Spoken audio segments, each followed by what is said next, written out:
Halo, assalamualaikum warahmatullahi wabarakatuh.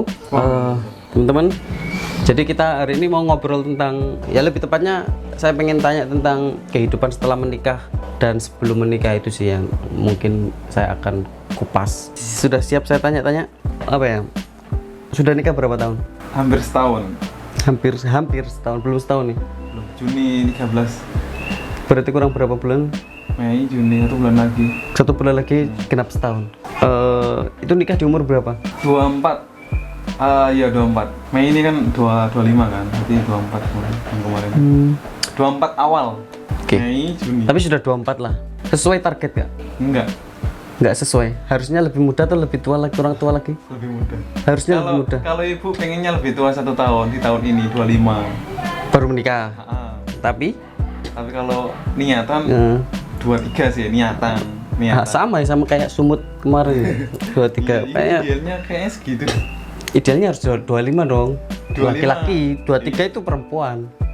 Harusnya idealnya. Kan pengen nikah muda. Oh gitu. Keunggulan nikah muda apa sih menurutmu? Kok kepengen nikah muda gitu loh? Karena notabene dari ini ya, pendidikan agama yang mana pacaran itu nggak boleh gitu. Kan nggak bisa, bener-bener nggak bisa nunggu 2 tahun, 3 tahun lagi atau 1 tahun lagi gitu. Karena untuk ukuran laki-laki 24 nikah itu sudah termasuk muda. Oke, ini apa? Lebih ke ini sih, ketemu jodohnya. Lebih Niatan cepat daripada yang diperkirakan. Enggak harusnya. Enggak, Enggak juga. enggak juga. Niatan ada, maksudnya kita kan melihat diri kita sendiri kan. Kita sudah cocok menikah atau enggak? Sudah siap mental atau enggak? Gitu kan. Nah, pada saat itu saya melihat madorot dan manfaat saya jomblo sama menikah. Jomblo itu ya begitu, terlalu banyak maksiat lah, terlalu banyak dosa dikarenakan tidak menikah atau tidak punya pasangan. Jadi saya putuskan untuk menikah walaupun harusnya hitungannya masih belum siap banget 100% gitu loh untuk orang yang kayak misalkan mapan, terus apa dan lain-lain lah. Kalau itu ya kita cuma yakin insya Allah lah nanti ada gitu kan. Gitu, tapi melihat diri sendiri kan nikah kan hukumnya 5. Bisa mubah, wajib, atau sunnah. Di saya itu lebih ke sudah sampai sunnah muakkad lah. Nah, gitu. Nikah di usia 24 tahun. Berarti harusnya sebelumnya sudah proses mencari dong. Iya. Nah, itu udah proses dari mencari sampai nikah itu berapa tahun? Butuh berapa tahun untuk benar-benar oke fix saya harus nikah sama dia gitu. Itu berapa tahun? Oh. Yang sama istri ini? Iya lah, masa yang sama istri yang satunya lagi kan nggak punya. Enggak, maksudnya kalau misalkan dari niatan ya, awal dari kan niatan udah fix, pengen nikah di umur segini gitu kan. Itu kan baru niatan, baru apa ya, kayak jomblo yang mana guyon-guyonan gitu loh, guyon-guyonan, pacaran mungkin. Kalau itu yang ini ya, yang apa, yang nggak baik. Itu emang dari umur, kalau keinginan ya dari umur 20 sih. Bukan, proses mencarinya. Kalau proses mencarinya sampai delay nih 1 tahun. 1 tahun. 1 tahun. Tentunya nggak kemudian oke saya mau mencari, saya nyari nih, saya harus nikah. Saya nyari, kemudian ketemu sama istri yang sekarang, terus akhirnya nikah. Enggak dong. Tentu ada kandidat-kandidat lain yang pandangan-pandangan, kayaknya ini nih. Masa langsung nemu, langsung cocok, langsung nikah kan nggak mungkin. Mesti ada pandangan lain selain ini. Itu Nggak ada sih. nggak ada. Nggak ada. Masa? Lebih ke gini loh, makanya itu karena niatan itu loh tadi. Niatan kan, dari awal kan niatan. Akhirnya kan seleksi kan. Seleksi alam sendiri gitu loh. Oh kayaknya ini cocok nih, akhirnya kan misalkan WA-an, sahabatan gitu kan. Ternyata kandas, iya kan? Pengen Berarti ada dong sebelumnya kandidat-kandidat yang lain. bukan kandidat yang niat untuk nikah. Oh, tapi sudah ada pernah deket perempuan lain lah. Kalau deket ada. Nah, tapi untuk niat serius baru sama yang saya jadi istri sekarang ini. Karena mentalnya baru Berarti terbentuk sekarang gitu. Ada saat itulah. Itu dari umur 20 tahun. Dari umur 20. Udah pengen udah cari-cari info, udah cari-cari ya bahas apa tentang nikah itu udah kepengen ada rasa gitu loh. Karena emang ya targetnya di situ kan. Targetnya di umur 23. Dan baru keturutan 4 tahun setelah itu gitu loh. Gitu. Terus yang membuat kamu akhirnya memilih istrimu yang sekarang ini apa?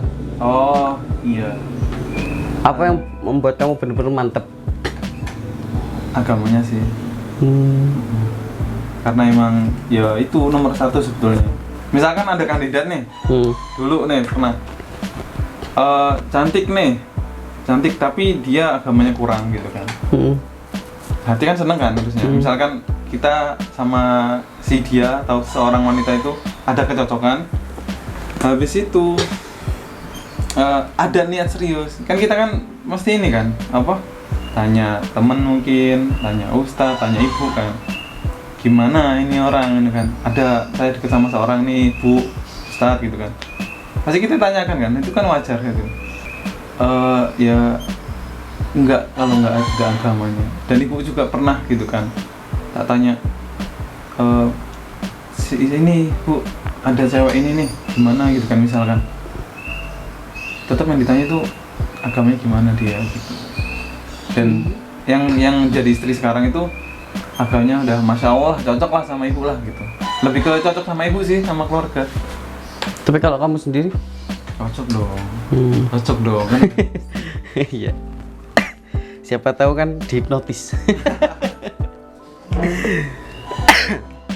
Terus kemudian setelah sudah nikah 1 tahun kan, apa yang membuat itu, apa ya, yang membedakan kamu yang jomblo sama kamu yang sudah nikah? Lebih tenang. Oh itu ya? Iya, Dalam hal apa? dalam hal ini apa, Ibadah? ibadah, bahkan muamalah. Kalau orang jomblo itu kayak orang nggak jelas gitu. Serius deh. Kayak, iya, kayak pikiran itu kemana-mana gitu loh. Makanya gini, kemarin Itu subjektif itu. sejak Iya. Suka dukanya? sebetulnya Berawal dari suka, kayaknya apa ya, pernikahan yang baru 1 tahun itu kayaknya masih kecil, masih baru banget lah. Kayaknya lebih banyak sukanya kayaknya ya, daripada dukanya ya. enggak sih. Enggak. Enggak. Sudah ada duka-duka yang menyelubung. Banyak. Masa banyak? Banyak. Itu biasanya masalah apa? Internal, eksternal, Internal dong. internal. Eksternal pernah ada karena apa, dari ini sih yang istri sih, sebelum nikah dia kena masalah sama orang. Nah itu berefek di rumah tanggaku, itu yang menjadi. Dan ke bawah sampai sekarang. Sekarang udah sih nggak, udah selesai. Selesai. Tapi kalau internal banyak, karena apa? Pernikahan itu kan menyatukan dua hati kan, dua pikiran, dua keluarga. Yang mana kamu yang dididik sama keluargamu, terus dia dididik dengan keluarganya, dengan didikan yang berbeda gitu loh, disatukan. Pikirannya pun beda kan harusnya. Nah itu disatukan dalam satu rumah tangga. Kamu mikirnya pengen ini, dia mikirnya pengen itu. Kamu mikirnya ini benar, dia salah, atau sebaliknya. Nah itu disatukan, gimana coba? Tapi selama ini ada ini nggak perbedaan-perbedaan yang sampai benar-benar membuat masalah besar, Banyak banget. tengkar. Banyak Biasanya masalah apa? Perbedaan itu masalah pandangan tentang apa biasanya? Oh, kalau pandangan tentang lebih ke Perbedaan cara berpikir gitu loh. Oh, iya. Oh, iya. Banyak sih, banyak ya. Sering. Emang gitu ya berarti semua Iya, kayaknya emang gitu. semua orang. Coba dipikir dah. Cowok itu mikirnya pakai pikiran ya. Cewek itu mikirnya pakai perasaan. Udah itu udah beda. Iya makanya. Padahal sebelum kita apa ya, makanya nasihatnya kemarin yang Sumut itu, yang saya ngobrol sama Sumut itu, makanya kalau misalkan nyari istri itu yang sefrekuensi, yang setujuan, maksudnya yang searah gitu loh, supaya memperkecil masalah peradaban. Tapi namanya orang ya, meskipun Sekufu. kita Sekufu. nggak sekufu juga, mesti Sevisi. ya itu. Tapi meskipun kita sudah nyari yang mungkin kita pandang sama, tapi mungkin ya pendapatku itu geserkan atau perbedaan itu tetap bakalan ada gitu loh. Pasti dong. Cuma kita memilih yang sevisi itu supaya memperkecil pergeseran itu. Kalau misalkan kamu biasanya geserkan sama istri itu biasanya karena apa? Hal-hal kecil sih sebenarnya, hal-hal untuk memahami pasangan gitu loh. Sebetulnya bukan itu, bukan memperkecil masalah. Kenapa harus sevisi? Karena ketika kita, maksudnya di rumah tangga kan pasti ada kan retakan-retakan kan. Ketika kita tertak atau punya masalah pada saat itu, iya kan, Nah kita itu ingat tujuan barengnya. Kita itu nikah itu karena tujuan ini loh. Kita masih tujuannya masih sama kan. Ya udah kita masih harus bersama gitu loh untuk menempuh tujuan yang sama. Seperti itu, bukan untuk memperbaiki masalah ya. Masalah Ya, mungkin ada. itu. Pasti ada. Oh, iya karena makanya yang saya ngomong kayak gitu karena yang saya tanyakan itu. Itu apa namanya? Ada nggak Geserkan apa ya? serkan gitu? Lebih ke iya sih, lebih ke Mesti ada nggak pola pikir yang kamu pengennya ke sana, istri pengennya ke sini? ada. Mungkin biasanya perkara apa? Karena waktu. Misalkan kerjanya beda kan. Nah, kalau yang istri itu pengennya kalau dia sudah kelar, iya, pengennya ya waktu si suami sama istri lah, udah kelar kok kerjaannya gitu loh. Nah, sedangkan pekerjaan suami belum selesai nih. Nah, itu lebih ke memahami itu loh, belum nyampe selesai gitu. Dan ada pepatah katanya dalam rumah tangga kita itu selamanya untuk memahami pasangan itu selamanya gitu. Jadi kita nggak akan pernah bisa memahami pasangan, mengalah gitu loh. Jadi kayaknya kamu merasa 1 tahun ini sudah sangat terbuka nggak sama pasangan? Sangat dong. Sangat terbuka, semua sudah sangat terbuka. Terbuka pikirannya ya maksudnya, Semua. bukan yang lain. 1 tahun ini waktu 1 tahun kamu sama istri rumah tanggamu ini bakalan bisa mengapa sih? Kok aku bingung sih bahasa nih anjir. Itu kamu pernah ini gak sih deket sama perempuan sebelum sama istri? Oh iya pernah. Dan itu pernah nggak jadi masalah gitu loh? Pernah nggak itu dipermasalahkan sama istri gitu? Pernah. Kalau istri pernah, jelas pernah dong ya. Iya pernah dong. Pernah. Kayaknya semua orang ya. Karena proses untuk kepernikahan nggak mungkin kan. Kemudian dia nggak kenal sama perempuan lawan jenis terus kemudian langsung nikah sama ini kan nggak mungkin. Nggak mungkin. Semua orang kayaknya pernah deket sama lawan jenisnya gitu loh. Itu pernah nggak jadi masalah? Pernah ya? Sebesar apa? Besar nggak? Nggak besar ya? Besar banget. Besar banget. Besar banget. Soalnya cewek kan ini perasaan kan, jadi cemburunya itu besar. Jadi pada saat itu dan alhamdulillahnya saya udah tahu caranya. Jadi kita itu mau membersihkan masa lalu itu terlalu mustahil gitu loh. Pasti nanti ada masa lalu kita itu yang diorek atau ketahuan. Jadi aku pernah ngobrol sama istri, saya kasih tahu tentang masa lalu ya. Jadi saya Kenapa kamu kasih tahu? Kenapa nggak diem aja wis? bukan saya kasih tahu sih, maksud saya nasihati. Jadi saya itu berhati-hati. Dan ini alhamdulillahnya setelah nasihat ini, nah ketemu itu masalah. Jadi gini, saya ngomong sama istri, Dek gitu kan, Dek, jika nanti kamu menemukan diri Mas yang buruk, menemukan ya, bukan dikasih tahu ya, menemukan diri Mas yang buruk di masa lalu, kamu boleh marah kepadaku, tapi ingat kalau Mas itu bukan hidup di masa itu lagi gitu loh. Mas itu hidup di sekarang yang sudah berubah, yang udah ikrar sama kamu, berniat untuk baik lah, menafkahi, tanggung jawab gitu kamu sama kamu gitu loh. Jadi kalau kamu menemukan hal buruk tentang aku di masa lalu, ya kamu boleh marah tapi yo dipahami kalau itu tuh udah bukan aku gitu loh. Dan sebetulnya kan kita nggak perlu mengorek masa lalu kan. Apapun itu, entah tentang wanita, tentang perilaku, yang mana kalau udah nikah ya udah itu aja kamu, dirimu sekarang yang kamu tahu tentang aku, kebiasaanku sekarang, aku pun juga tahu sama kamu ya sekarang gitu loh, gitu. Dan pada saat itu setelah itu diucapkan ya beberapa harinya kena masalah. Sama istri.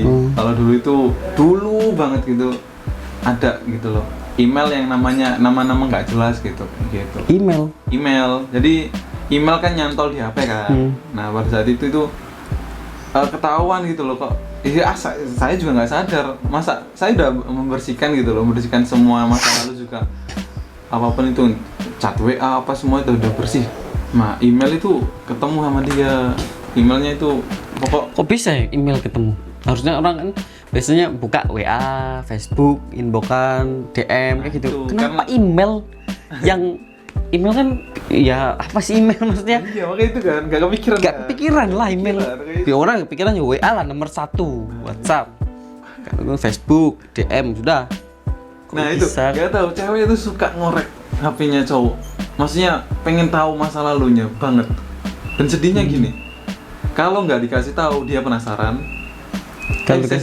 Kalau dia penasaran kan, kalau nggak dikasih tahu dia ngambek, kalau dia tahu dia marah. Kayaknya nggak bisa ya, kalau nggak kita nggak ceritain, harus ceritain. Tapi sebelum nikah itu pernah nggak bahas tentang ini, tentang pernah deket sama siapa gitu sebelum nikah? Enggak sih kalau sebelum Nggak pernah ya? Baru pas sudah nikah baru ngebahas ini, bahas tentang. Kalau bahas banget sih tentang detail bahas enggak sih. Mungkin itu loh ketemu Adalah kejadian yang membuat itu terbahas gitu, maksudnya gitu. ada sih ada. Cuman karena aku nggak begitu suka ya bahas masa lalu ya. Karena setiap masa lalu kan buruk gitu loh. Kenapa kita harus menceritakan hal buruk kita? Yang mana Nggak selalu buruk sih, harus sebenarnya masa lalu kita banyak juga yang baik sebenarnya. Nah itu Cuma orang itu lebih suka ngomong suka membahas yang buruk. kayak ngerti ya. Ini apa ya? Akhirnya saya skip sih. Kalau setiap bahas masa lalu yang buruk ya, saya skip. Aneh ya sih nikah sama teman SMA sendiri. Ya min plus sih. Hah? Minnya apa minnya? Minnya karena kita udah tahu dia, ya kan. Ya, masa itu min? Hah? Masa karena kita udah tahu dia min? Min sama plus itu. Tapi ya minnya itu ya plusnya itu. Masa Minnya kita udah tahu dia menjadi sebuah kekurangan? iya. Kok bisa? Hah? Kok bisa? Iya kan kita udah tahu dia, mungkin ya. Nggak surprise lagi gitu lah. Maksudnya bukan kejutan, bukan sesuatu yang istimewa gitu. Iya, itu juga. Karena sudah kenal lama gitu. Terus plusnya? Plusnya ya kita udah tahu dia. Iya kan? Kenapa sama plus minnya? Ya plusnya ya lebih ini sih. Karena kita udah tahu dia kan. Iya kan? Akhirnya kita tinggal mencari apakah dia itu yang kita butuhkan nanti di rumah tangga gitu. Berarti nggak ada ngaruh-ngaruhnya ya? Atau ada? Apa? Iya nikah sama teman SMA.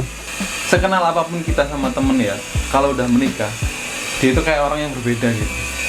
Coba deh, tanyain. Maksudnya? Ya kita itu seolah-olah kayak Baru pernah kenal. Ha-ha. Kayak baru kenal gitu. Setelah nikah. Setelah nikah. Padahal kita udah kenal dari SMA. Tapi kan di SMA kita kan nggak terlalu komunikasi sama perempuan, benar-benar dibatasi. Bahkan kita kelasnya dipisah. Iya, yang Tapi mana? tapi Sama acara-acara perilaku. juga Ya, kan acara-acara. ketemu itu ngobrol, ngomongnya juga pernah. Sama perilaku kan kita mestinya tahu kan, sedikit banyak pasti. Misalkan dia suka belajar, pasti tahu lah. Karena dia ranking kayak gitu loh. Kan jadi plus juga kan. Sebelum nikah itu persiapanmu apa aja? Yang benar-benar kamu persiapkan sebelum menikah?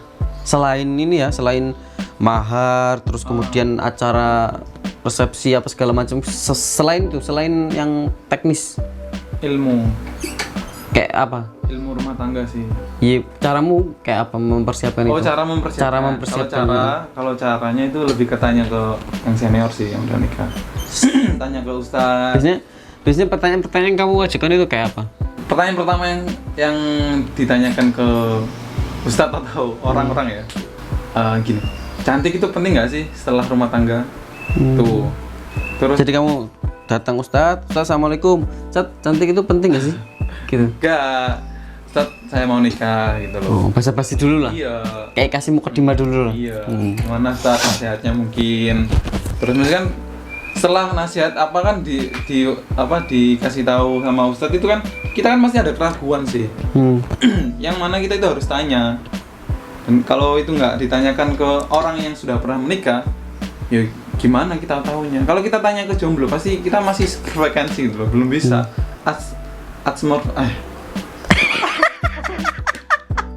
Adsmorfe apa sih? Gila. Kayak mau. Indi Biningging. Indi Biningging. Indi begini. Itu kan viral. Rasanya beda. Oh, oke. Beda lah. Kalau kita tanya jomblo kan pasti ya tetap ini kan masih Tentu ilmunya juga kurang dong. iya. Kan belum pernah melakukannya. Tentu kalau misalkan nanya sembarangan orang juga nggak bisa. Iya. Harus orang-orang yang bener-bener itu tahu lah. Pandangan yang bener-bener mematahkan prinsipmu sebelum menikah dan sesudah menikah. Maksudnya gini, dulu sebelum menikah pandangan saya tentang ini itu ke arah selatan, tapi setelah nikah ternyata saya mengalami sendiri, ternyata sangat berbalik 180 derajat gitu loh. Itu ada nggak? Ada. Apa? Tentang fisik sih. Tentang cantik tadi. Dulu waktu sebelum nikah kenapa? Jadi sebelum nikah itu kekhawatiran tentang apa ya, rumah tangga itu pasti banyak kan, ada gitu kan. Banyak keraguan yang terjadi gitu loh. Salah satunya ya fisik ya kan. Ya yang kayak tadi, apa penting nggak sih fisik gitu, cantik gitu. Terus tentang kan gini, dia kan lebih tinggi pendidikannya. Tapi itu ini sih apa? Kena sih di rumah tangga, ngefek banget. Bisa. Nah, yang tentang cantik itu benar-benar, oh iya ya, benar kata orang gitu loh, kayak dampaknya dalam rumah tangga itu hampir nggak ada gitu loh. Kayak ada tapi nomor berapa gitu loh. Kalau pas jomblo dulu kan gini, fisik itu nomor satu wes pokok. Semua jomblo kan pasti nyari yang dia ini kan, dia Senengi. iya senengin. Terus Cantik lah. Kalau di rumah tangga itu nanti itu udah nggak ini lagi, udah nggak mandang fisik lagi. Kalau udah deal ya, kalau udah akad ya. Karena gimana?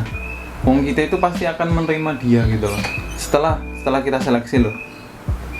Emang sih kalau seleksi di jomblo ya, awal pas itu pasti kita ngelihat dia itu fisiknya kan. Pastilah. Setelah itu kan kalau kita cocok, kita deketin, kita cari-cari info mungkin dia agamanya gimana, pendidikan gimana ya kan.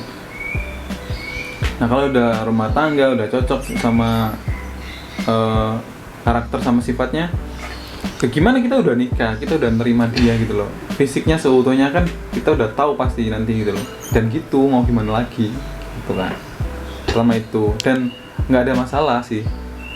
tapi Ternyata kekhawatiran yang selanjutnya itu ketika pada akhirnya nanti ya naudzubillah seorang laki-laki itu mencari kepuasan pada perempuan lain gitu loh. nah itu yang apa ya, yang makanya kita harus benar-benar nyari perempuan yang benar-benar kita, kalau pun nggak cantik paling nggak itu ya kata Mas Sumut menarik, oh iya. menyenangkan gitu loh, paling nggak ya itu.